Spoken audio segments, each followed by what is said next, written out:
देखिए, ईरान का नया सेना प्रमुख नियुक्त किया गया है। जनरल अमीर हातमी बने हैं ईरान के नए सेना प्रमुख। आपको बताएं कि ईरान के सुप्रीम लीडर खामनेई ने नियुक्त किया है। अमीर हातमी ने मेजर जनरल अब्दुल रहीम मौसवी की जगह ली है। आपको ये बताएं कि मौसवी को ईरान का चीफ ऑफ स्टाफ बनाया गया है। तो अब मैदान में खामनेई ने अमीर को उतारा है और ऐसे में देखिए आईडीएफ ने 200 से ज्यादा ठिकाने तबाह किए हैं और ईरान और इजराइल के बीच छिड़ी जंग में अब दोनों पक्ष खुलकर मैदान में उतर चुके हैं। ईरान के सर्वोच्च नेता अयातुल्ला अली खामनेई ने पूर्व रक्षा मंत्री जनरल अमीर हातमी को देश की सेना का नया सुप्रीम कमांडर नियुक्त किया है और ये नियुक्ति ऐसे समय पर हुई है जब इजरायली सेना ईरान के अंदर अब तक 200 से ज्यादा ठिकानों पर हमला कर चुका है। एक और बड़ी खबर, जहां ईरान का इजराइल पर बैलिस्टिक मिसाइल्स अटैक, 150 से ज्यादा मिसाइलों से हमला किया गया है और इजराइल पर ईरान के हमलों को लेकर यह बड़ा दावा किया गया है।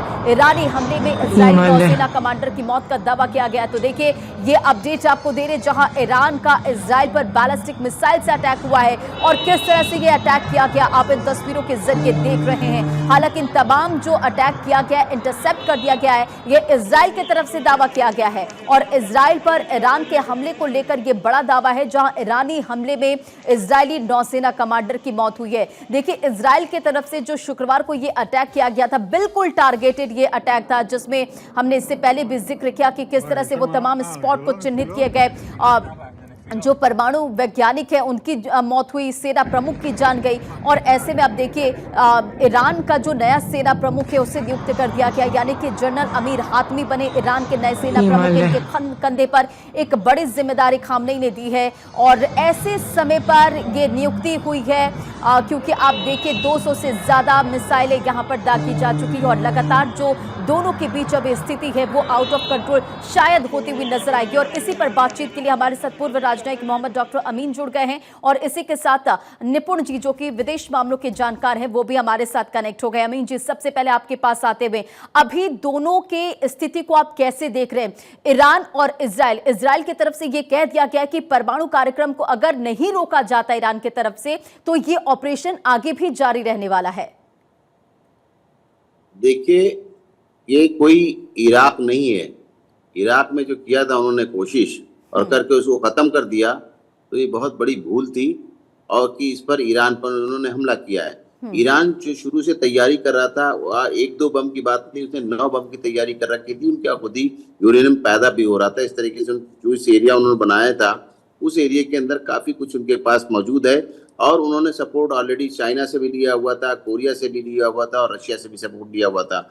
और ये एक बहुत बड़ी भूल होगी। मैं तो समझता हूँ कि अगर इस तरह से वार चलती रही तो ये वार जो है विश्व युद्ध का एक नमूना होगी इस मॉडर्न युग में। जो पहले विश्व युद्ध हुए, पहले और द्वितीय, अब इसके बाद तीसरा विश्व युद्ध होगा जिसमें इस तरीके से होगा। देखिए आप इमीडिएटली जो कल डिनाई किया अमेरिका ने, उसके बावजूद फिर आप देखिए कि उसने कह दिया नहीं, परमाणु बम की वजह से ट्रंप ने अपना बयान दिया एज ए राष्ट्रपति की अगर परमाणु बम का मामला नहीं रुकेगा, उनका बनाने का मामला, तो आईएए की टीम गई थी, उसके बावजूद उन्होंने नहीं माना।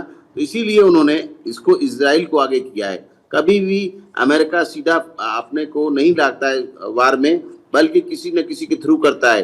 अभी आप जो सुन रहे थे हमारे डिफेंस एक्सपर्ट की बात कि वो उन्होंने पाकिस्तान को भी अपने लूप में लिया हुआ था। इधर उन्होंने ऑलरेडी जॉर्डन को, सऊदी अरब को, सभी को अपने लूप में लिया हुआ है, यानी पूरी गल्फ कंट्रीज को अपने साथ रखा हुआ है।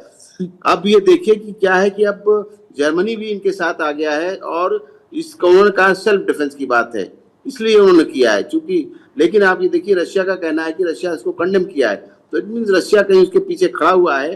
क्योंकि सीधी जो वॉर है चाइना की, रशिया की और ईरान की, ये सीधे दुश्मन है अमेरिका के, इसलिए उन्होंने पूरी कोशिश की है कि हम इनके साथ रहेंगे, लेकिन अभी खुलकर सामने नहीं आए।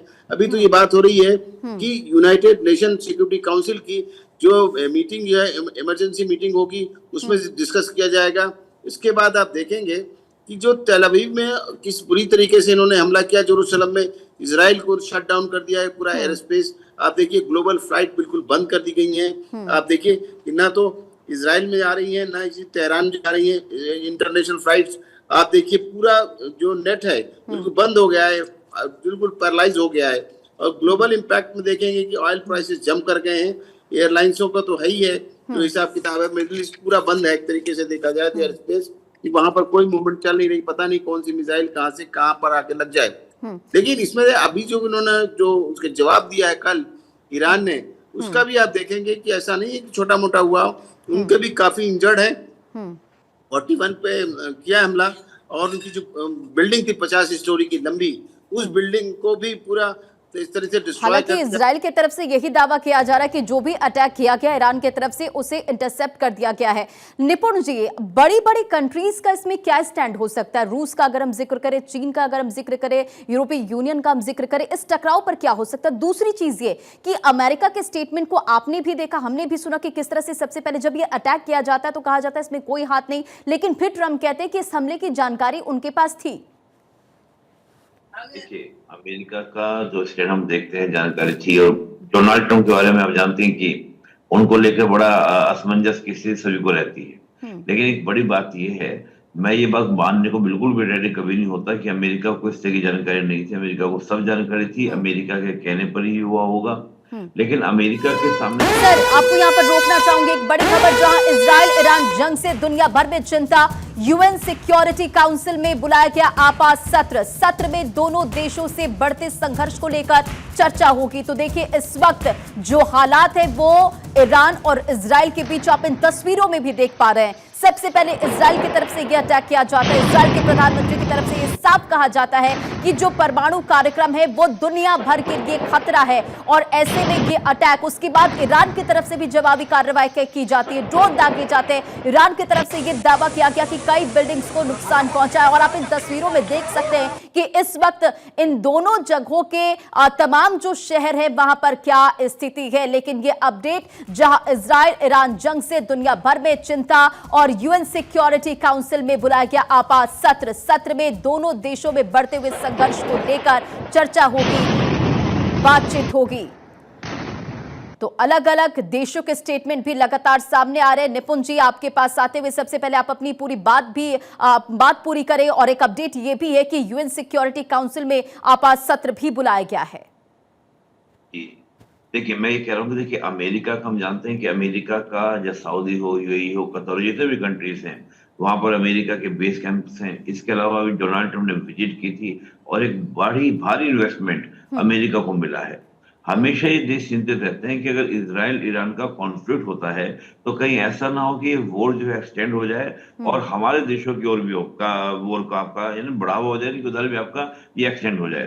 तो उसको लेकर मुझे लगता है कि अमेरिका कहीं ना कहीं इस प्रकार के स्टेटमेंट देता है, ताकि ईरान जो है इन देशों पर अटैक करते हुए 10 बार सोचे कि कहीं ऐसा ना हो कि ये वॉर पूरा क्या आपका एक्सटेंड हो जाए। रही बात चीन की, चीन का स्टेटमेंट आ चुका है ऑलरेडी।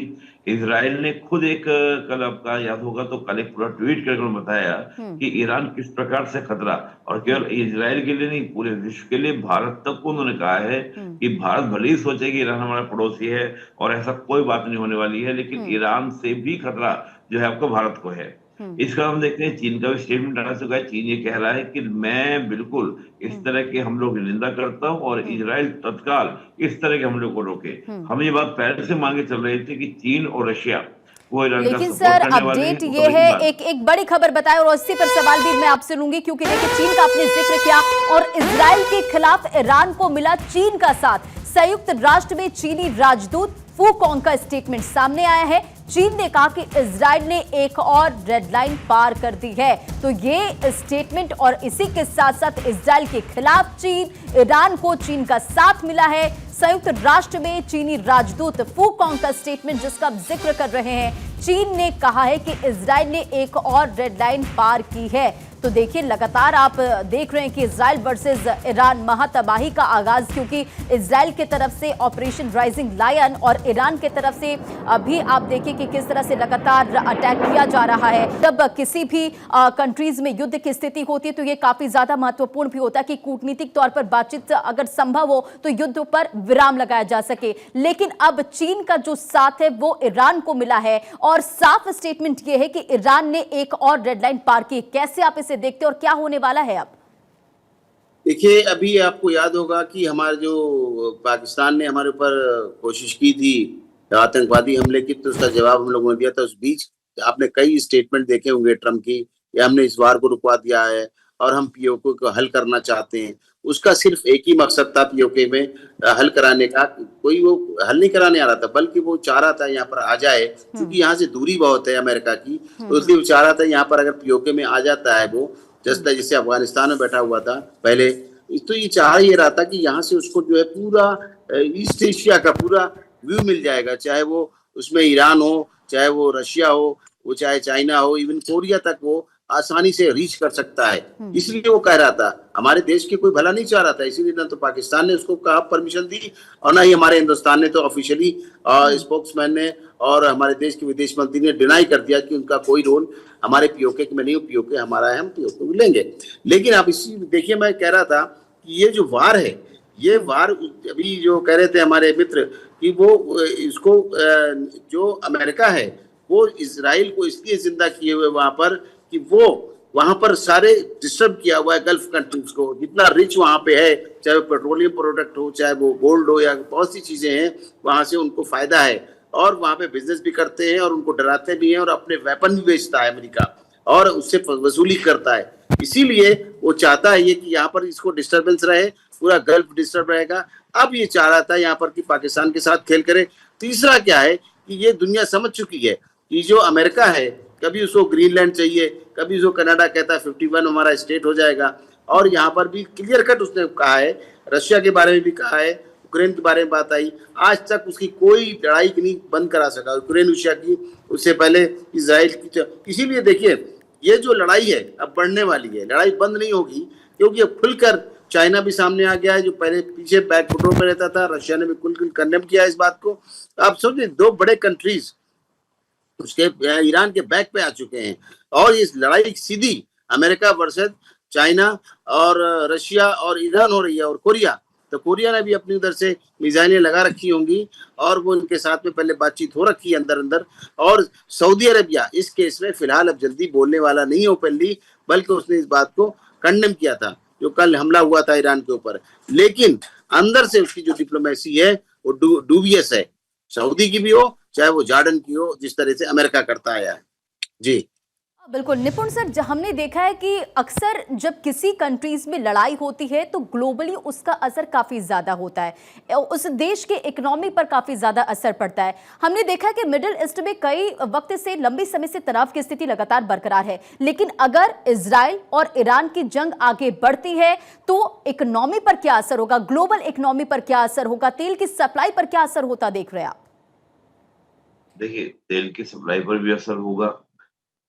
इज़राइल की जो लोकेशन है ना, लोकेशन उसको बहुत इम्पोर्टेंट बनाती है। होर्मुज़ स्ट्रेट को ये पूरा ब्लॉक कर देता है। ब्लॉक करते क्या होता है कि जितना भी गल्फ का ऑयल जो एशिया की ओर आता है, चाहे वो चीन की ओर जाता है, भारत में आता है और भी देशों में जाता है, वो सब प्रभावित होगा। हम देखते हैं कि जो हूथीज़ हैं, वो भी यमन के अंदर बैठे हुए हैं। वो भी आपके क्या है, ईरान के आपके क्या है, बड़े प्रॉक्सी हैं। अब वहां से भी अगर हमले होने स्टार्ट होते हैं, तो जो उधर से होने वाली सप्लाई है, अफ्रीकन नेशंस की बात हो या आपका अदर अमेरिका की ओर जानी हो, तो वो सब भी सप्लाई क्या होती, बाधित होती हैं। जब ये सारी सप्लाई चौक्स होंगी, ब्लॉक होंगी, तो निश्चित रूप से क्या होगा, इसका क्रूड ऑयल पर इम्पैक्ट पड़ेगा। और क्रूड ऑयल से आप देखें कि सिंपल हम कहते भी हैं कि इकोनॉमी का जो एक रक्त होता है, ब्लड जो होता है, वो कहीं ना कहीं ऑयल होता है। तो वो सब चीजों पर, सब देशों में इम्पैक्ट पड़ेगा, और खासतौर से वो देश जो ऑयल को इंपोर्ट करते हैं, इंपोर्ट करने और भी इम्पैक्ट होगा। अब जब ये सारे कंट्री, सऊदी में आपको याद होगा जो रामको वगैरह कंपनी है उनकी, उनके जब टैंकर्स के ऊपर अटैक होता है, तो ईरान के द्वारा इन्हीं रूट्स के ऊपर अटैक किया जाता है, तो सऊदी को सप्लाई तक बंद करनी पड़ जाती है। कई कई दिन तक टैंकर जो है वो खड़े रह जाते हैं, तो उनके एक्सपोर्टों से डिपेंड होगा, मतलब इम्पैक्ट पड़ेगा। इन सब का प्रभाव ये पड़ता है कि आपकी महंगाई बढ़ेगी, आपके हर चीज को इश्यूज होंगे, सब चीज आपकी जो प्रोडक्ट्स है वो रुक जाएंगे, उनको रोकना पड़ जाता है, महंगा तेल आपका हो जाता है, तो तेल ही एक बड़ा इम्पैक्ट डालता है। दूसरा मैं कहता हूँ सर, इसी बीच एक बड़ी खबर है, सबसे पहले वो दर्शकों तक पहुंचाते चले। लेकिन सर, आपके पास आते हुए दोनों जगहों की अगर बात करें, दोनों कंट्रीज की अगर हम बात करें, ईरान और इजराइल, इस वक्त जो स्थिति है आप कहां होते देख रहे हैं? क्योंकि इजराइल की तरफ से यह साफ स्टेटमेंट दे दिया गया है कि अगर परमाणु कार्यक्रम को रोका नहीं जाता है तो यह कार्रवाई होगी। दूसरी चीज ये कि इजराइल ने जो भी अटैक किए थे वो बिल्कुल टारगेटेड अटैक थे, यानी कि परमाणु कार्यक्रम जिसे लेकर लगातार स्टेटमेंट नेतन्याहू की तरफ से भी दिया गया था। देखिए, मुझे इस बात पे बड़ी हंसी आती है कि इजराइल कह रहा है ईरान को, जबकि अमेरिका को कहना चाहिए, और अमेरिका ने कहा भी है इस बात को। तो वो क्या इजराइल का कहना मानेगा, जिसने ये कहा है कि हम अपने अटैक से इजराइल को हम नाबूद कर देंगे, यानी हम उसका पता भी नहीं रखेंगे, डिस्ट्रॉय कर देंगे पूरा इजराइल को। आप कुछ ना तो सोच समझ होगी ना उसकी, कि वो क्यों नहीं रुक रहा है, अपना जो परमाणु का अपना कार्यक्रम है क्यों नहीं रोक रहा है। वही तो कारण होगा, उसके पीछे शक्तियां लगी हुई हैं। इसको पे आप ध्यान से देखिए, जब मैं पहले भी कह रहा था कि अभी देखिए immediately United nation security council में हंगामी मीटिंग यानी इमरजेंसी मीटिंग बुला ली गई। इसलिए तो वहां पर आप देख रहे हैं कि चाइना भी वीटो पावर रखता है। ऐसा नहीं है कि अमेरिका रखता है तो चाइना नहीं रखता, उसके साथ में रशिया भी है, उसके साथ में कोरिया भी है। और ईरान के को खत्म करना बड़ा मुश्किल है, जो सोच रखा है इन लोगों ने, क्योंकि इसको हवा देने के लिए किसी बड़े बड़े कंट्रीज लगे हुए हैं। जर्मनी या यूरोपियन यूनियन से सपोर्ट में आने में कुछ नहीं होने वाला है, जिसका सिर्फ अमेरिका दूर है और वो अकेला पड़ जाएगा इस मामले में। ठीक है, उसके हैं लोग यहाँ पर, हर जगह उसने अपने सेटअप किया हुआ है कंट्रीज में, लेकिन ओपनली तो गल्फ कंट्रीज बिल्कुल नहीं आने वाले ईरान के अगेंस्ट। लेकिन ये जो इजराइल के थ्रू करा रहे हैं वो ज्यादा सक्सेसफुल नहीं देर तक चलेगी वार। मैं समझता हूँ इसमें उसको रोकना पड़ेगा इजराइल को, और अपने हमले रोकना पड़ेंगे। क्यों? क्योंकि इसके पीछे फिर खुल के वार हो जाएगी, जिसको मैं कहता हूँ तृतीय विश्व युद्ध। बिल्कुल संभावनाएं दिख रही हैं इस तरीके से, चूंकि इससे एक देश से इफेक्ट नहीं है, सारे देश इफेक्ट हैं। हमारा देश भी उससे इफेक्ट होता है, उनके व्यापार से, उनके आने से, उनकी जो बंदरगाह हैं ईरान के, उनसे हमारा जो चार बाहर है उनका बंदरगाह, उससे भी हमारा है। और भी 100 देशों का भी जो बात कर रहे थे, 100 देशों का उनका व्यापार लगा हुआ है आने जाने का। तो इसमें मैं समझता हूँ कि भारत की भूमिका होगी और भारत को आगे आना पड़ेगा, इजराइल को भी चुप कराना पड़ेगा, और ईरान तो उनका मित्र है ही है। किसी न किसी तरह इस वार को रोका जाए, ये हमारे देश का एक बहुत बड़ा महत्वपूर्ण योगदान होगा। इस नहीं तो ये विश्व युद्ध में परिवर्तित हो जाएगा और बहुत बुरी बार होगी, जिससे पूरी दुनिया स्तब्ध रह जाएगी। जी निपुण जी, भारत का जिक्र यहाँ पर हो रहा है और भारत की तरफ से हमेशा ये कहा गया कि वो युद्ध नहीं बल्कि बुद्ध का है। तो अगर हम देखें भारत का स्टैंड क्या हो सकता है, हालांकि स्टेटमेंट सामने आए, बातचीत हुई, लेकिन अब आने वाले समय में अगर स्थिति बिगड़ती है तो भारत का स्टैंड क्या हो सकता है कूटनीतिक तौर पर? देखिए, मुझे लगता है कि हम इजराइल और ईरान दोनों की बात करें, दोनों के साथ ही हमारे संबंध अच्छे हैं। जहां हम एक हिस्टोरिकल रिलेशंस, इकोनॉमिक रिलेशंस की बात करें तो ईरान से शानदार हैं, तो वही हम देखें इजराइल के साथ सामरिक और इकोनॉमिक रिलेशंस, ये दोनों हमारे जो है इजराइल के साथ बड़े शानदार हैं। ऐसे में भारत के लिए किसी एक का साइड लेना बड़ा मुश्किल होगा। लेकिन भारत का ये भी स्टैंड रहा है कि भारत कभी मीडिएटर बनने को लेकर बड़ा उत्साहित नहीं रहता है। ये जरूर है कि भारत की हमेशा कोशिश ये रहती है कि ये समय जो पीएम मोदी बोलते भी, कि समय युद्ध का नहीं बल्कि बुद्ध का है या शांति का है, ये समझौते का नहीं है। हमेशा उसमें उन्होंने इस बात की अपील की है। तो मुझे लगता है उसी तरह की अपील होगी, और हम किसी एक की साइड लेकर कहीं ना कहीं तनाव में एक्ट करने वाले नहीं है या जाने वाले नहीं है। क्योंकि अगर हम ईरान की साइड लेते हैं तो भी दिक्कत है, इजराइल की साइड लेते हैं तो भी दिक्कत है। वही हमारी अपील रहेगी, जो हमारा पूरा बयान आया है, हमारी ओर से जो बात कही गई है कि दोनों ही देशों को किसी भी तरह की हमारी मदद चाहिएगी तो हम करेंगे। यूनिटी ग्राउंड्स पे हम खड़े होंगे। अगर किसी भी तरह का मतलब ईरान पे अटैक होता है और वहां पे कोई भी मानवता की सप्लाई करनी है, किस तरह का आपका मानव सामग्री भेजनी है, हम भेजेंगे। यही बात हमारी इजराइल के साथ रहने वाली है। पर मुझे नहीं लगता कि हम भारत किसी भी तरीके से मीडिएटर बनने के लिए उत्साहित नहीं होगा। रशिया यूक्रेन वॉर के अंदर भी हम गए, शांति का मैसेज दिया, लेकिन हमने ये नहीं कहा। इजराइल और फिलिस्तीन वॉर में भी जो हमास वॉर हुआ, उसमें भी हमारा स्टैंड ये रहा। सर, एक खबर